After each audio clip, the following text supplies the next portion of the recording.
Una vez más estamos delante de ti, te pedimos que, Señor, seas dirigiéndome en la predicación, que tu Espíritu Santo sea el que hable el corazón, Señor.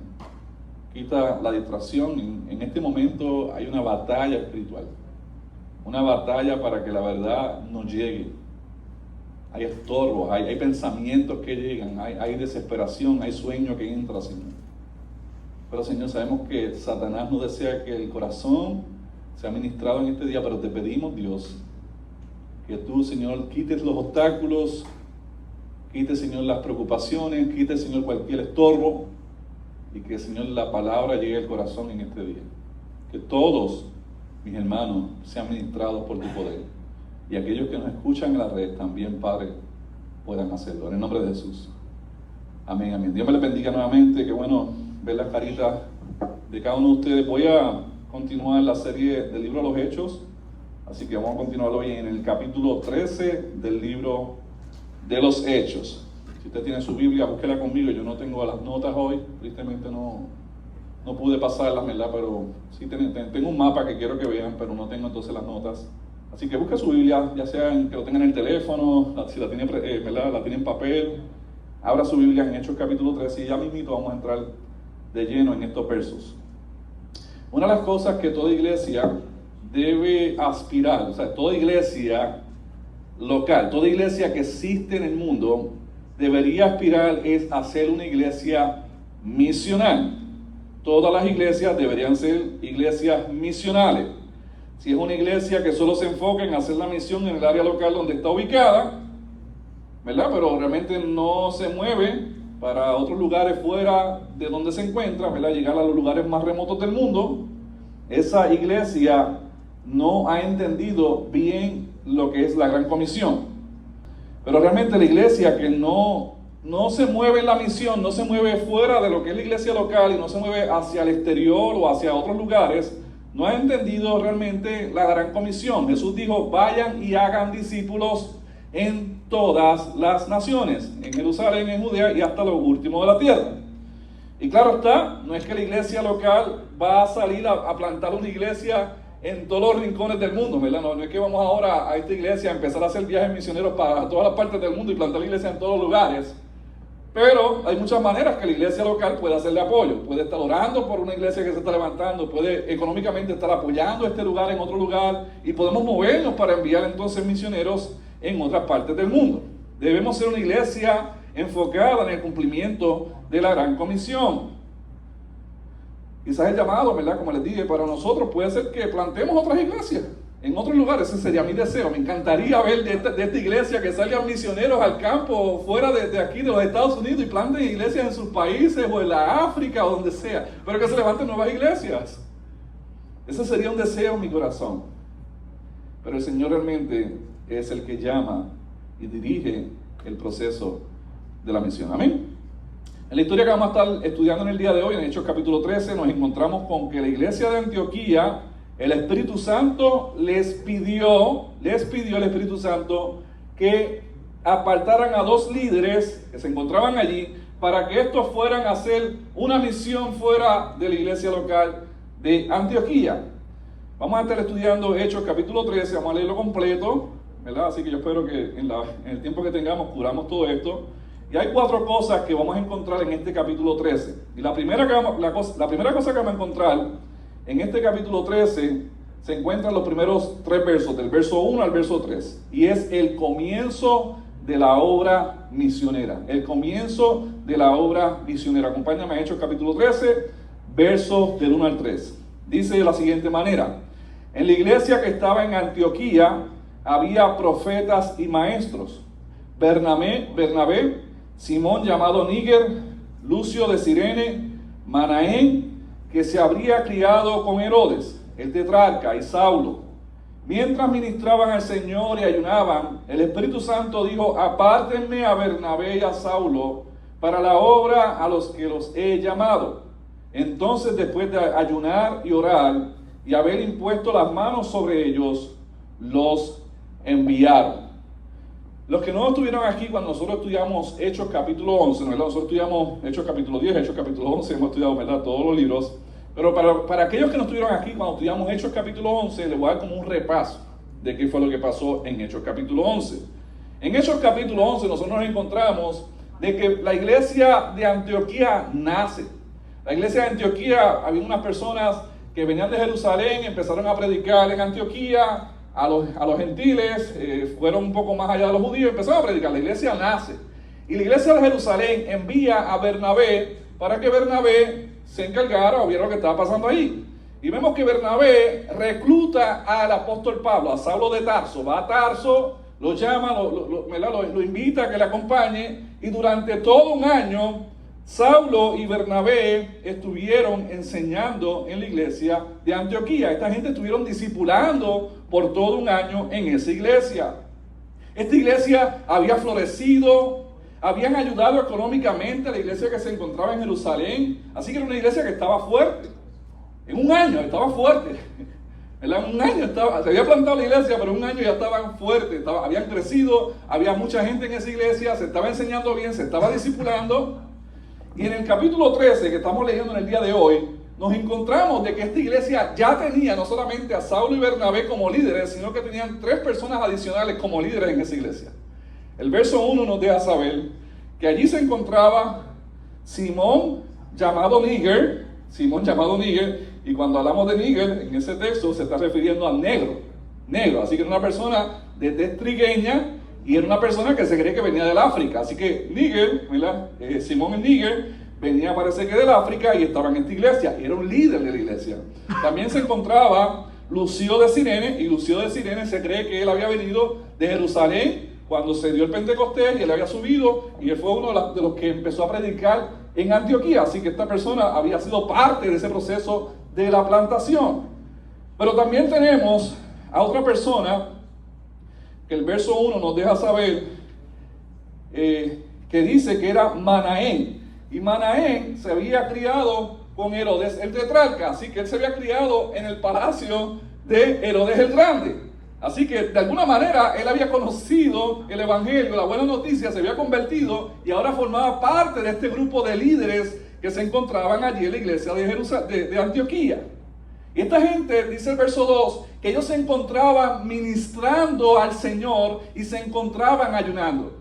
Y cuando hablamos de ministrar al Señor, lo que está haciendo referencia al pasaje es que ellos se encontraban adorando y predicando la palabra del Señor. Ellos estaban ejerciendo, en este caso, el ministerio de la palabra en ese lugar.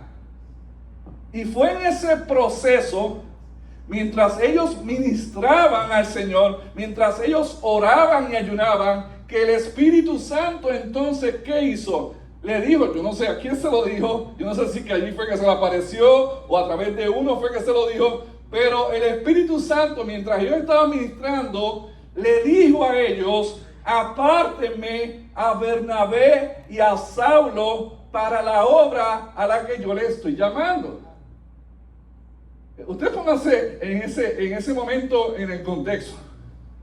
Vamos a poner que estamos aquí y estamos orando los líderes, ¿verdad? Estamos orando, estamos ayunando, y de momento el Espíritu Santo les dice: hey, hermanos, iglesia, apártenme al pastor Jonathan para la obra que le estoy llamando. Usted dirá: pero no entiendo si él está aquí. Él está haciendo una obra aquí, ¿verdad? Él está pastoreando, él está predicando, él está enseñando. ¿Qué obra? Bueno, una obra fuera de la iglesia de Antioquía. La iglesia de Antioquía se iba a quedar a cargo de ¿quiénes? De estos 3 caballeros que les mencioné, que no eran ni Pablo ni Bernabé. Pablo y Bernabé, el Espíritu Santo los había llamado para una obra fuera de esta iglesia que estaba creciendo. Y dice el verso 3, ¿qué dice el verso 3? Verso 3 dice: entonces, después de ayunar y orar y haber impuesto las manos sobre ellos, los enviaron. Mi hermano y hermana que estás aquí presente, entiende algo muy importante. La misión de esta iglesia de enviar misioneros hacia el exterior, fuera de ese lugar, comenzó, número 1, bajo la guianza del Espíritu Santo, y número 2, bajo la confirmación de la iglesia. La iglesia fue la que envió a Bernabé y a Saulo para que salieran al campo misionero.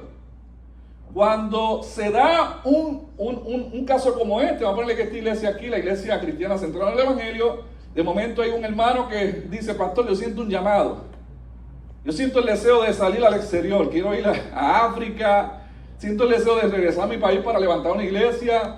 Hay una persona, el Espíritu Santo quizás ha puesto el deseo en esa persona de salir, de hacer la misión. Dios primero llama a la persona, pero ¿qué hace también el Señor? Confirma a la iglesia el llamado de esa persona. Confirma el llamado de esa persona. ¿Por qué? La iglesia local es quien ha visto el carácter, ha visto el testimonio, ha visto el crecimiento, la madurez de aquel que está siendo llamado. Y es la que puede realmente entender si realmente ese llamado es real o no. ¿Entendemos eso? Sí. En mi caso en particular, hace muchos años, ya en el 2015, 2014, yo sentía convicción del ministerio. 2014, yo sentía convicción del ministerio. Pero fue el pastor de la iglesia local, donde yo estaba congregándome, que me dijo: tú tienes llamado pastoral. En ese momento yo no sabía que era eso. Yo sentía el deseo de servir fuera, ministrar, hacer misiones, hacer algo. Yo sentía un llamado. No estaba seguro qué. Pero me dice: Jonathan, yo veo en ti el llamado ministerial pastoral. Y Dios fue poniendo más deseo en mi corazón. Cada día ese deseo no se iba. Era una convicción interna en mi corazón. En el caso de esta gente, el Espíritu Santo le habló y le dijo, el Espíritu Santo dijo: apártenme a Bernabé y a Pablo. No siempre el Espíritu Santo va a hablar de esa manera tan claramente, pero puede hablarte a través del pastor. Puede poner una convicción en tu corazón muy intensa que no se va y crece y te da el deseo de salir a hacer el campo misionero. Pero la iglesia local, mis hermanos y hermanas, son los que confirman ese llamado. Cada persona que siente un llamado, la iglesia local debe confirmarlo. La iglesia de Antioquía de Siria sabía que Bernabé y Saulo habían sido llamados para la obra fuera de ellos. ¿Y que ellos hicieron? Comenzaron a ayunar, comenzaron a orar. Y luego le impusieron las manos, pero ellos oraron y ayunaron. El Espíritu Santo habló, pero ellos con todo eso se aseguraron en oración y ayuno de estar haciendo la voluntad de Dios y poder enviar a Pablo en oración y a Bernabé, para que el Señor los guiara, le abriera puertas y además de eso sustentarles también a ellos. Si nosotros, mis hermanos y hermanas, queremos ser sensibles y obedientes a la voz del Espíritu Santo, necesitamos mantener vidas en dependencia al Señor a través de la oración y del ayuno. ¿Tú quieres ser obediente a la voz de Dios? Habla con Dios. Mantén tiempo de oración. Búscale en ayuno. Y el Espíritu Santo te va a ir dirigiendo. Hay 4 cosas ahí, ¿verdad?, que vemos en el llamado, en esta primera parte. En primer lugar, para que nazca la misión tiene que haber un llamado. Bernabé y Saulo fueron llamados para esto. En segundo lugar, debe existir una confirmación de la iglesia para ese llamado, como bien les mencioné. La iglesia local, ¿verdad?, ve a la persona cada domingo, lo ve en la semana, ve el carácter, así que la iglesia está ahí envuelta. La tercera cosa, la iglesia local tiene una función importante en orar y ayunar por aquel o aquella que está sintiendo el llamado para salir al campo misionero. Y la última cosa, la iglesia local tiene la función de enviar a aquellos que están siendo llamados. Tenemos una función. No es enviarlo para allá y olvidarnos de ellos, es enviarlo y estar pendiente de lo que está pasando con ese misionero. Orar por ellos, llamarlos, si tiene necesidad, apoyarlo económicamente, ir al campo con ellos, enviarles recursos de más hermanos si es necesario, pero debemos estar con ellos. La segunda cosa que nosotros encontramos, la primera es cómo nació la misión, ¿verdad? En ese caso nació en oración, nació porque el Espíritu Santo, ¿verdad?, dijo, apártenme a Pablo y Bernabé. Pero la segunda cosa que encontramos en este capítulo 13 es la oposición a la misión. La oposición a la misión. Vamos a leer el verso 4 al verso 8. ¿Qué dice? Dice: ellos, pues, enviados por el Espíritu Santo, Bernabé y Saulo, ¿verdad?, habían sido enviados por el Espíritu Santo, pero también habían sido enviados por la iglesia, así que por ambas cosas habían sido enviados. Descendieron a Seleucía y de allí se embarcaron a Chipre. Verso 5, al llegar a Salamina, proclamaron la palabra de Dios en la sinagoga de los judíos. Y tenían también a Juan de ayudante. Y Juan de ayudante es Juan Marcos, el que escribió el Evangelio de Marcos. Bernabé y Saulo lo habían invitado para que le acompañara a este viaje. Nada más y nada menos que Marcos, el que escribe el Evangelio de Marcos.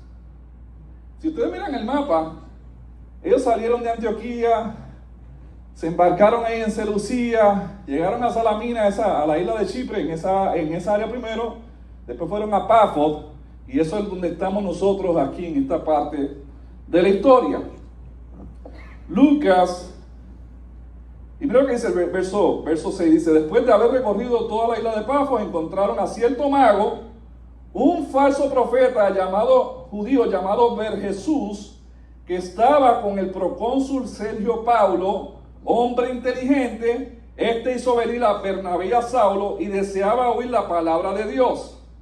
Pero Elimas, el mago, pues así se le traduce su nombre, se le oponía tratando de desviar la fe del procónsul.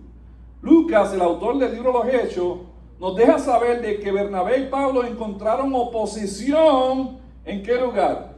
En la isla de Pafos. Allí lo ven, la parte de abajo de Chipre. Ahí encontraron oposición.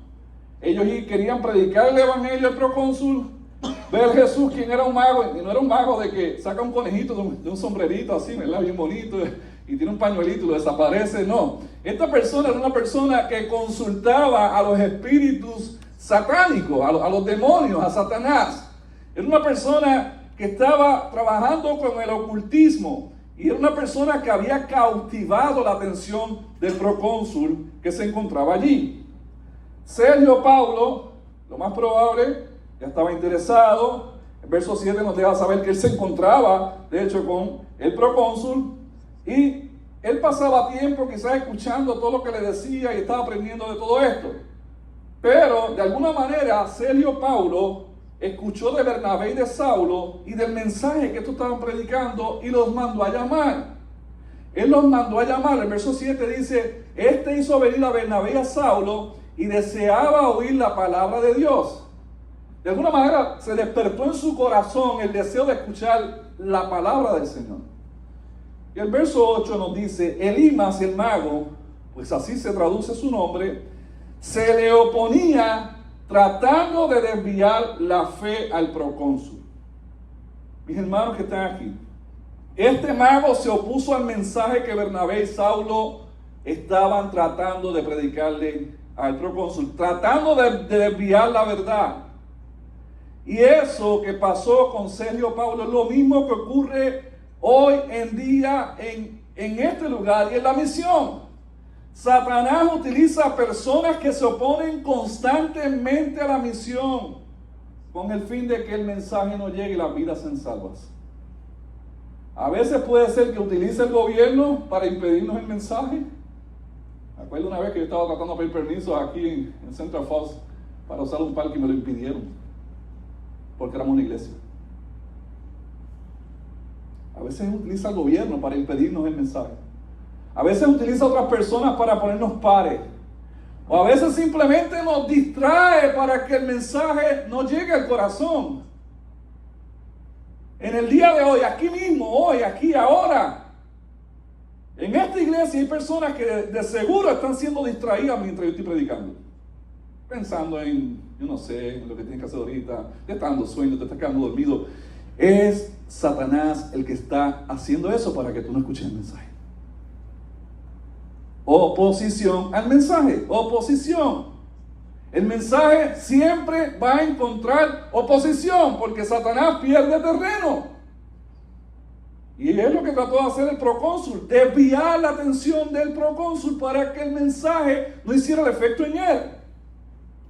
Siempre el mensaje encontrará oposición. Mi hermano y hermana, cada semana que yo me voy a preparar para traer el mensaje del domingo, todas las semanas, yo paso por batallas grandísimas. Todas las semanas. Me da sueño, me da cansancio como nunca. Me siento en la computadora y puedo estar 3 horas sentado frente al monitor y se me va la concentración y no me puedo concentrar y tengo que estar orando. Todas las semanas. Oposición. Oposición. Pero qué bueno es el Señor. Él ganó nuestra batalla. Y cuando pasa esto, podemos clamar al Señor. Señor, mira lo que está pasando. Mira esta oposición tan grande, Señor. Mira lo que me está pasando la semana. Ante ti vengo, Señor. Tú eres más poderoso que Satanás y que los demonios que están tratando de traer distracción. Señor, en tus manos estoy. Ayúdame. Abre el corazón. Abre los ojos espirituales de la gente. Trae transformación. Rompe las cadenas.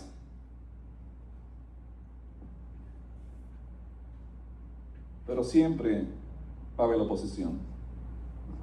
Pero ¿sabes qué, hermano y hermana? Todo aquel que se opone a la misión, todo aquel o aquella que se opone a la misión, tarde o temprano va a pagar las consecuencias.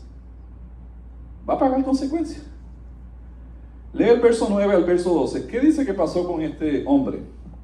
Dice, entonces Saulo, llamado también Pablo, lleno del Espíritu Santo, fijando la mirada en él, le dijo, tú, hijo del diablo, que estás lleno de todo engaño y fraude, enemigo de toda justicia, ¿no cesarás de torcer los caminos rectos del Señor?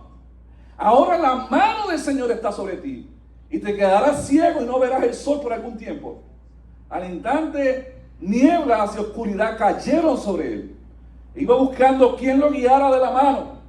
Entonces el procónsul, cuando vio que había sucedido, creyó maravillado de la doctrina del Señor. Ven, Jesús quedó ciego. Ahora necesitaba que alguien lo dirigiera de su mano. Aquellos que se oponen al mensaje del Evangelio, hermano, no luchan contra ti, luchan contra el Señor mismo. Y el Señor mismo se va a encargar de ellos, sino ahora en la eternidad. Porque quizás ahora no se quedan ciegos, pero si no se arrepienten a tiempo y mueren sin Cristo, la van a pagar muy caro en un lago de fuego y azufre. Es palabra de Dios. Se la están viendo con Jesús mismo. ¿Se acuerdan cuando Pablo estaba de camino a Damasco y iba con una carta de los sacerdotes para buscar a aquellos que estaban proclamando el Evangelio allá? Y se encontró de camino ¿con quién? Con Jesús resucitado. Y Jesús le dice, Pablo, ¿por qué me persigues? ¿A quién estaba persiguiendo Pablo? ¿A quién era? Jesús. A los cristianos. Pablo estaba de camino a perseguir a aquellos que estaban en las sinagogas que creían en Jesús. Estaba persiguiendo a los creyentes. Pero Jesús le dice, estás persiguiendo a los creyentes. Le dice, tú me estás persiguiendo a mí. Dura cosa te es, Pablo, lo que tú estás haciendo. Es a mí que me persigues. Te estás viendo conmigo, no es con ellos, es conmigo. A quien me estás persiguiendo. Dura cosa lo que te pasa, Saulo. Claro está, Dios lo utilizó a él, lo escogió para que él fuera a llevarle el Evangelio a los gentiles.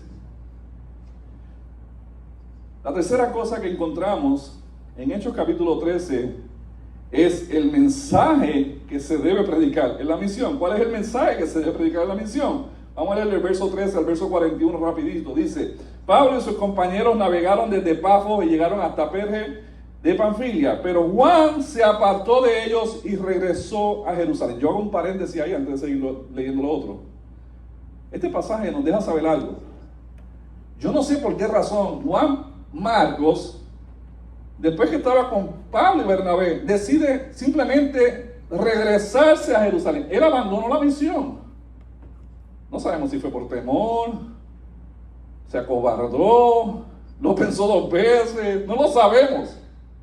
Simplemente él se regresa a Jerusalén, pero el pasaje nos enseña posteriormente de que Juan Marcos acompañó a Bernabé a hacer misiones.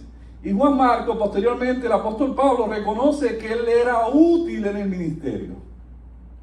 Nos enseña este pasaje, mi hermano y hermana, de que Dios también es un Dios de segundas oportunidades. Si tú te has caído y aún has abandonado lo que estás haciendo en el Señor hoy puede restituirte para volver a seguir hacia adelante. Amén. Él es un Dios de segundas oportunidades. ¿Qué dice el verso 14 en adelante? Dice, ellos salieron de Perge, llegaron a Antioquía de Pisidia. Fíjate que había otra Antioquía, Antioquía de Siria, donde estaba la iglesia, y llegaron a otro lugar. De Antioquía de acá, de Siria, llegaron a Antioquía de Pisidia. Así que ellos llegaron hasta ese otro lugar y tuvieron que caminar bastante, más de 100 kilómetros desde lo que era Perge. Así que caminaron bastante esa zona. Y dice entonces, llegaron a Antioquía de Pisidia y en el día de reposo entraron en la sinagoga y se sentaron. Después de la lectura de la ley y los profetas, los oficiales de la sinagoga le mandaron a decir, hermanos, si tienen alguna palabra de exhortación para el pueblo, hablen. Verso 16 dice, Pablo se levantó y haciendo señal con la mano dijo, hombres de Israel, y los que temen a Dios se escuchen. El Dios de este pueblo de Israel escogió a nuestros padres y engrandeció al pueblo delante de su estancia en la tierra de Egipto. Y con brazo fuerte los sacó de ella. Por un tiempo como de 40 años los soportó en el desierto. Después de destruir 7 naciones en la tierra de Canaán, repartió su tierra en herencia. Todo esto duró como 450 años. Después de esto Dios le dio jueces hasta el profeta Samuel. Entonces ellos pidieron un rey. Y Dios le dio a Saúl, hijo de Cis, varón de la tribu de Benjamín, durante 40 años. Verso 22 dice, cuando le quitó, le levantó por rey a David, del cual David también testificó y dijo, he hallado a David, hijo de Isaí, un hombre conforme a mi corazón, que hará toda mi voluntad. De la descendencia de este, conforme a la promesa, Dios ha dado a Israel un Salvador, Jesús.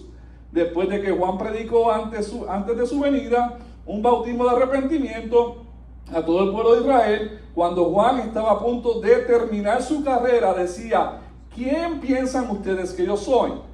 Yo no soy el Cristo, pero miren, viene tras mí uno de quien yo no soy digno de desatar las sandalias de sus pies. Verso 26, hermanos, hijos del linaje de Abraham, y los que entre ustedes temen a Dios, a nosotros nos ha enviado la palabra de esta salvación. Pues los que habitan en Jerusalén y sus gobernantes, sin reconocer a Jesús ni las palabras de los profetas que se leen todos los días de reposo. Mira lo que está diciendo. Todos los días de reposo se lee estas palabras de los profetas en la sinagoga. O sea, sin reconocer las palabras de los profetas que se leen en el día de reposo, cumplieron estas escrituras cuando lo condenaron. Aunque no hallaron causa para dar muerte a Jesús, pidieron a Pilato que lo mandara matar. Cuando habían cumplido todo lo que está escrito acerca de él, ¿se dan cuenta de las profecías cumpliéndose en Jesús? Lo bajaron de la cruz, lo pusieron en un sepulcro, pero Dios lo levantó de entre los muertos.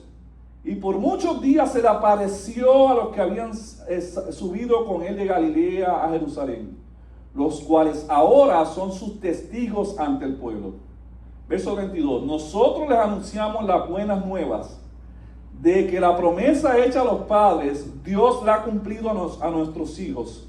Al resucitar a Jesús, como también está escrito en el Salmo 2, hijo mío, eres tú, yo te he engrandecido hoy.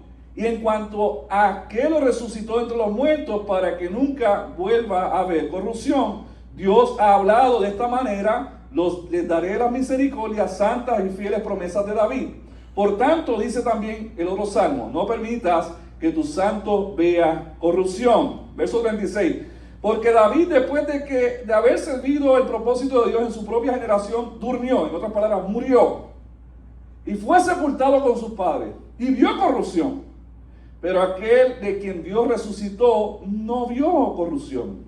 Por tanto, hermanos, sepan que por medio de él les anunció el perdón de los pecados, y que todas las cosas que no pudieron ser justificados por la ley de Moisés, por medio de él, ¿de quién? De Cristo, todo aquel que cree es justificado.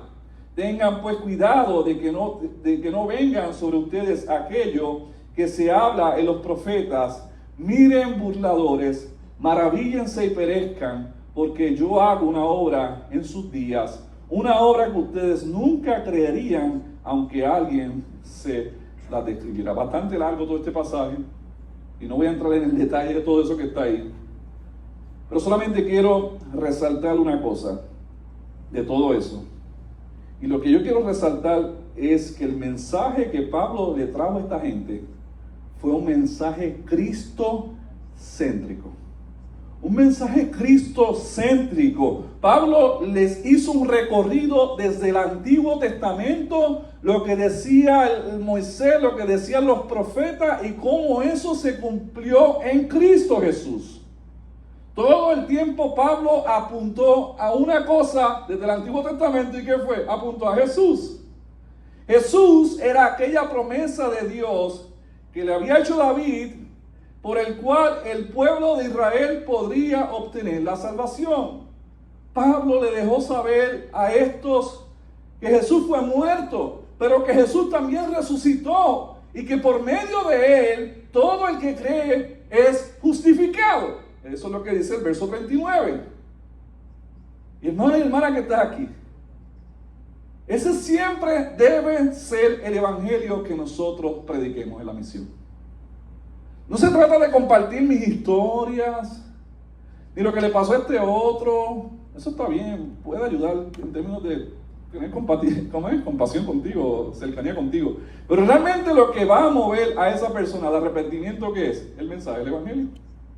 El mensaje del evangelio. El pecador no se va a convertir si no es por la proclamación del evangelio. El apóstol Pablo en 1 Corintios 1:21 dejó saber que a Dios le plació salvar a los creyentes por la locura de la predicación. La fe viene por el oír ¿qué? La palabra de Dios.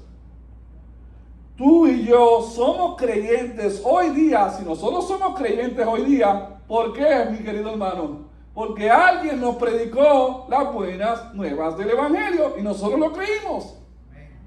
Es el evangelio que tiene poder para salvación. Y tú y yo tenemos un llamado cuando hacemos la misión de ¿qué? De compartir el evangelio con ellos. Tu deber no es tratar de convencerlos a ellos, porque a veces nos frustramos y decimos, pastor, pero yo he ido al parque y le he hablado a la gente me escucha, pero le entra por aquí y le sale por acá. Y eso me frustra, pastor. Pastor, yo llevo 10 meses, llevo 5 años evangelizando a mi tío y no me hace caso.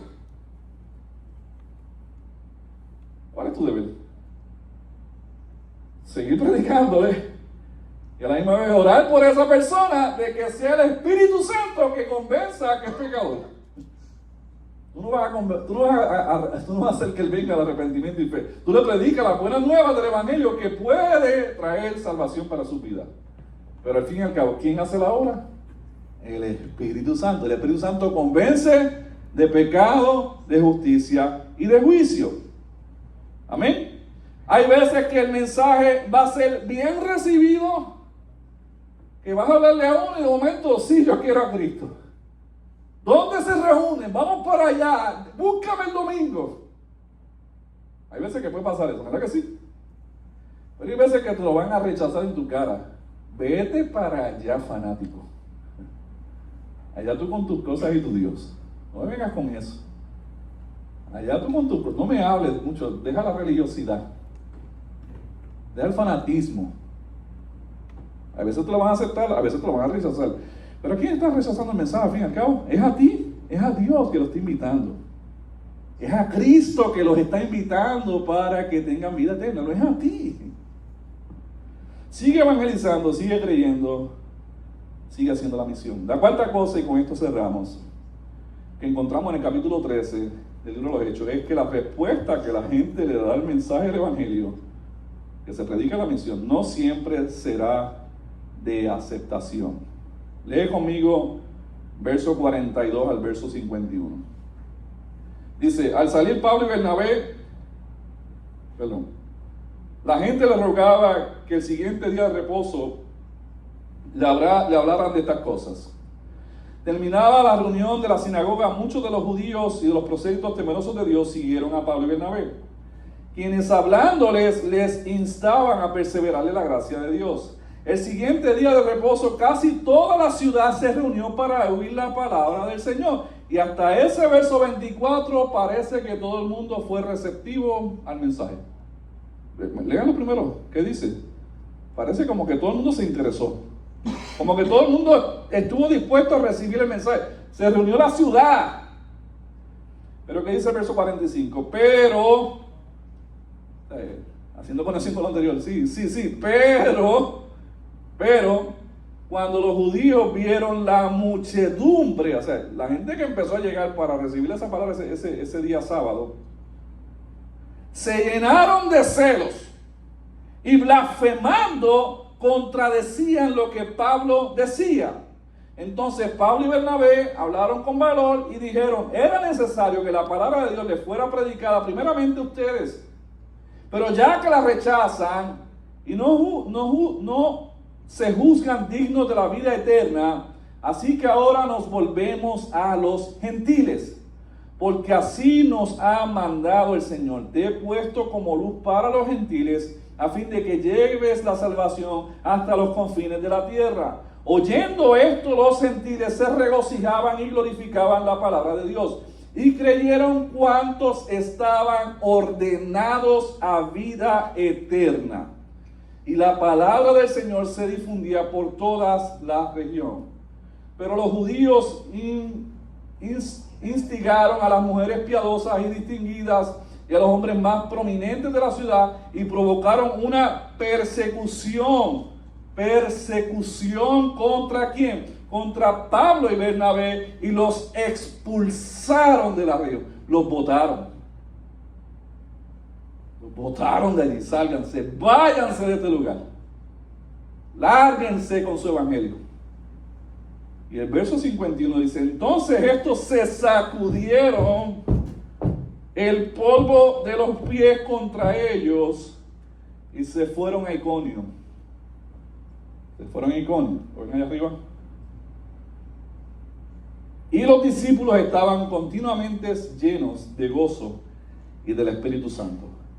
Si nosotros leemos el verso 48, si tienen la Biblia con ustedes, búsquenla. Si tienen el teléfono, busquen lo que dice el verso 48 en la Nueva Traducción Viviente. ¿Qué dice?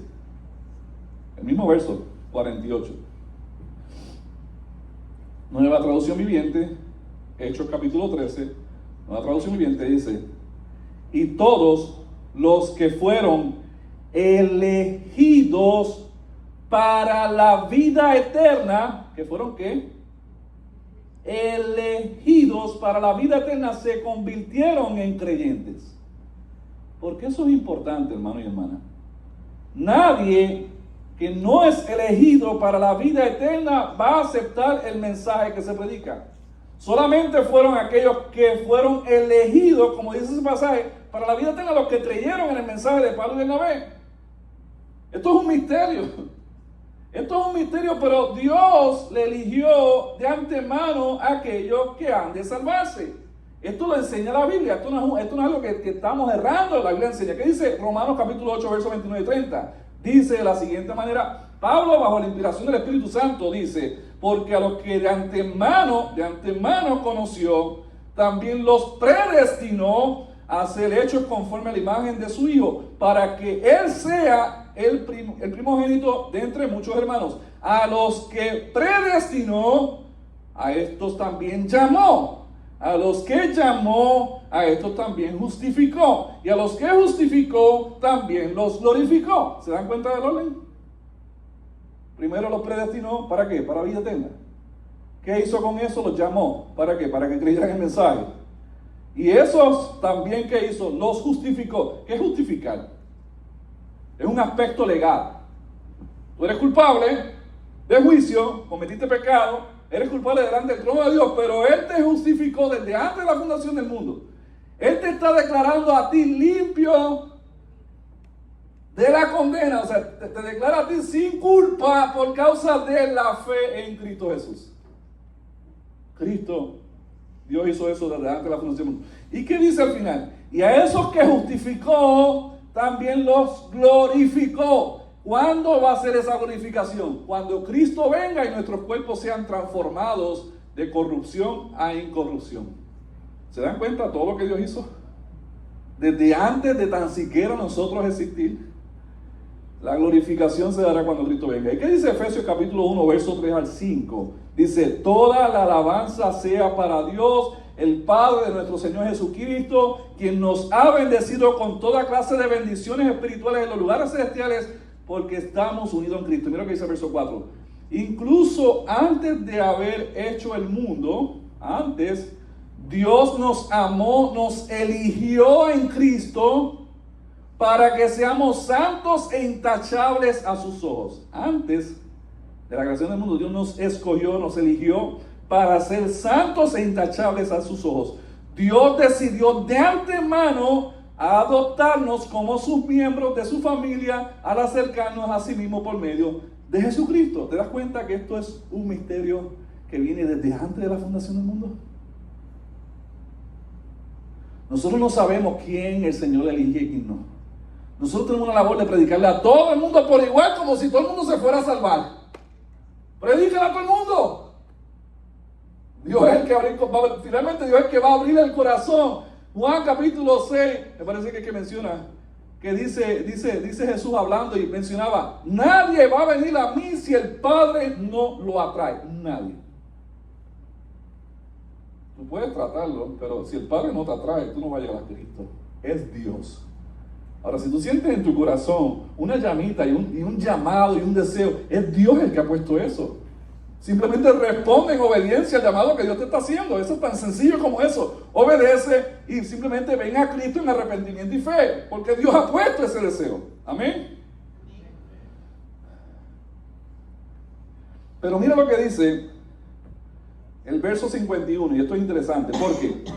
Porque aquellos que rechazan el mensaje del Evangelio van a ser culpables de juicio.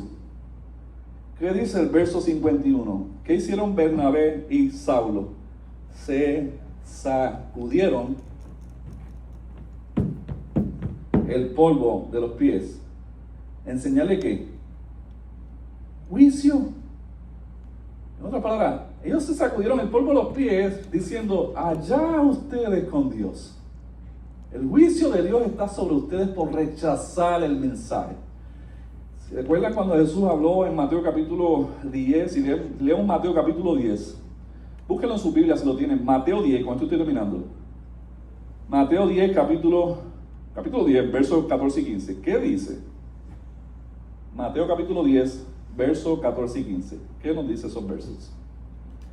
Dice, cualquiera que no lo reciba, ni oiga sus palabras, o sea, si no lo reciben y no escuchan sus palabras, al salir de esa casa o de esa ciudad, sacúdanse el polvo de los pies. En verdad les digo que el día del juicio será más tolerable el castigo para la tierra de Sodoma y Gomorra que para aquella ciudad. Uy. Sodoma y Gomorra, ¿sabes lo que era esa ciudad? Una ciudad de perversión, de inmoralidad sexual, de paganismo, de hombres con hombres y mujeres con mujeres teniendo relaciones. Era un desenfreno. Bueno, Dios envió juicio y los destruyó esa ciudad. Pero dice que Pablo y Bernabé se sacudieron el polvo en señal de juicio con esta generación que estaba allí, por cuanto ellos rechazaron ¿qué? El Evangelio.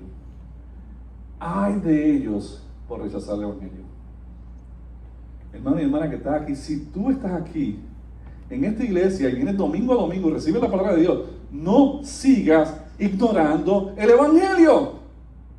Dios es el que te está llamando a arrepentimiento y fe. Ven a Cristo en arrepentimiento y fe para que tengas vida eterna.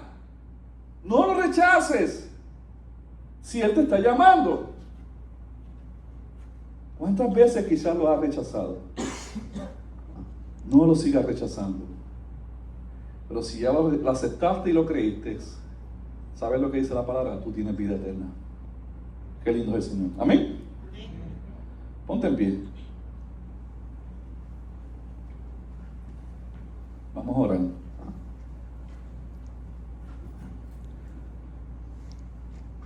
La misión comienza con el llamado de Dios La misión encuentra oposición, siempre va a encontrar oposición.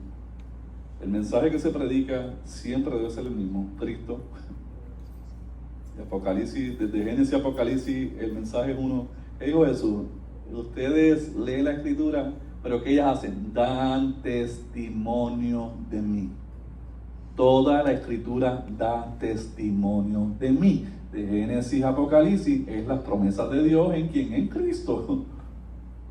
Si tú estás aquí, si conoces a Cristo, gloria a Dios, qué bueno, eres parte de la familia del Señor. Pero si estás aquí y todavía tú no has tomado esa decisión personal de reconocer a Jesús como tu Señor y tu Salvador, si tú no te has arrepentido genuinamente de tus pecados, estás perdido. Pero qué lindo es el Señor, que hoy también, un domingo más, te da nueva oportunidad. Y si tu corazón palpita y si realmente Dios te está tocando y te ha ministrado y llevas tiempo luchando con esto, no luches con el Señor. Ven a Cristo, ríndete en arrepentimiento y fe y tendrás vida eterna. Amén. Vamos a orar. Padre, damos gracias por esta palabra, Señor.